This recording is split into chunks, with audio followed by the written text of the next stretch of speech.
नमस्कार, सांस्कृतिक राजधानी न्यूज चैनल में आपका स्वागत है और मैं हूं आपके साथ पिंकी प्रेरणा। आइए बढ़ते हैं खबरों की ओर। लूट भाजपा के डीएनए में मौजूद है। उनकी रॉबिनहुड की विपरीत हरकतें अमीरों को और अमीर तथा गरीबों को और गरीब बना रही है। ये हम नहीं, ये कांग्रेस जिला अध्यक्ष ने कहा। देश के प्रधानमंत्री नरेंद्र मोदी, जिन्होंने एलपीजी सिलेंडर सहित सभी आवश्यक वस्तुओं की कीमत में अत्यधिक मूल्य वृद्धि कर आमजनों की पीड़ा की कभी परवाह नहीं की, वर्षों बाद चुनाव के नजदीक आने पर उन्हें जनता की दर्द का एहसास हुआ और रसोई गैस सिलेंडर की कीमत 200 रुपये कम कर दी।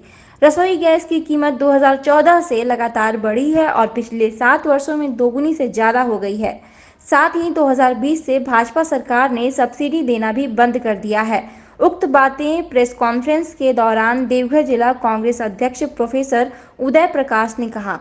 आगे उन्होंने कहा कि पिछले 2 दशकों में एलपीजी सिलेंडर की मूल्य वृद्धि पर बारीकी से नज़र डालें तो हर मतदाता की आंखें खुल जाएंगी और एक साधारण व्यक्ति भी स्पष्ट रूप से समझ सकता है कि कीमतें केवल भाजपा शासन के दौरान ही बेरहमी से बढ़ाई गई है।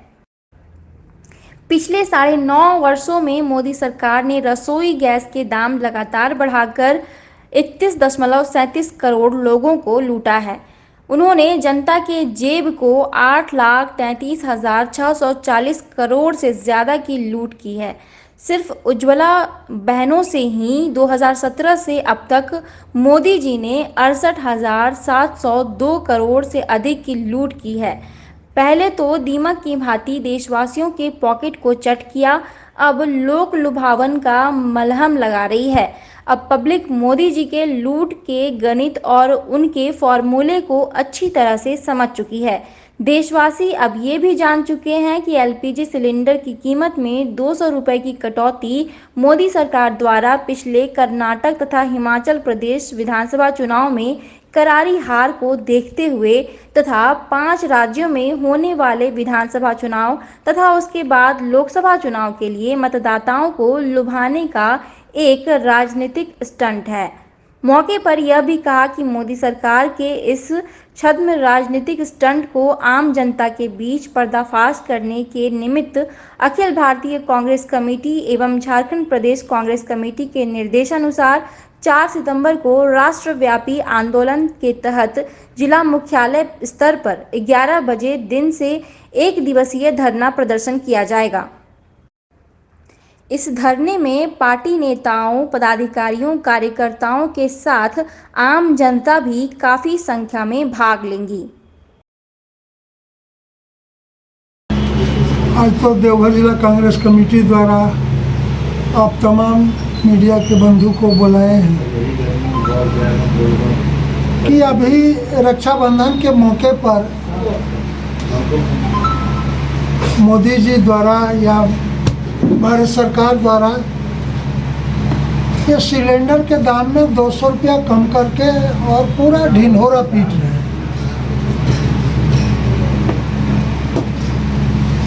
तो कांग्रेस पार्टी का कहना है कि आप 2014 में केंद्र सरकार में आए, एनडीए की सरकार आई और 2014 से आपने 2020 आते आते हिंदुस्तान के तमाम लोगों का जो एलपीजी गैस में सब्सिडी मिलता था उसको समाप्त कर दिए। इसके बाद 2014 में जो एलपीजी सिलेंडर का मूल्य था 450 रुपया, आज आप हिंदुस्तान के कंज्यूमर से तहसील रहे हैं 1176 रुपये। कहाँ 450 और कहाँ 1150। तो ये हिंदुस्तान के लोगों के साथ और खास कर करके गरीब और मध्यम वर्ग के साथ में आपने इनको माने क्या कहते हैं दोहने का काम किया है और महंगाई बढ़ाने का काम किया है। इसके साथ ही आप पिछले दिन आप क्या कहते हैं जो दाम बढ़ाए उससे आपने 8 लाख करोड़ 33 लाख और 640 76 लाख करोड़ रुपया आपने तसीला है हिंदुस्तान के लोगों से। वो पैसा गया कहाँ? कौन कल्याण में लगाए? मोदी जी को बताना चाहिए, एनडीए सरकार को और भाजपा को बताना चाहिए। उज्ज्वला योजना शुरू किया, फ्री में उज्ज्वला योजना के तहत हम एलपीजी गैस देंगे, लेकिन हुआ क्या? जब दूसरे शहर में जहाँ जहाँ पाइपलाइन से गैस की आपूर्ति हो रही थी, वहाँ का सिलेंडर आपके पास जमा हो गया और गरीबी के नाम पर गरीब लोगों को आप थमा दिए। उसके बाद थमाने के बाद उससे कितना वसूले? तो आपने वसूला उनसे 31.37 करोड़ रुपये की उज्ज्वला योजना में इन्होंने हिंदुस्तान के गरीबों से लूट किया है। इसके साथ ही आप पिछले 9 वर्ष में देखिए, चाहे दवा का दाम ले लीजिए, चाहे कपड़े का दाम ले लीजिए, चाहे घरेलू जो हम लोग तेल यूज करते हैं उसका दाम ले लीजिए, चाहे रेलवे टिकट का दाम ले लीजिए, किधर जाइएगा? पूरा हिंदुस्तान मोदी जी के नीतियों से और महंगाई से तबाह हो गया है। आप देख रहे हैं कि पूरा बैंक, हमारा रिजर्व बैंक खोखला हो गया। बैंक जो 21 बैंक था आज 12 बैंक पर खड़ा हो गया है। बैंक का जो पैसा है आपने देख रहे हैं, धीरे धीरे धीरे धीरे जो भी इनसे सटा हुआ है, इनके नीतियों से और इनको आर्थिक मदद पहुंचाते हैं मोदी जी को, उन लोगों का कर्जा माफ। हमारे मजदूरों का कर्जा नहीं माफ कर सकते।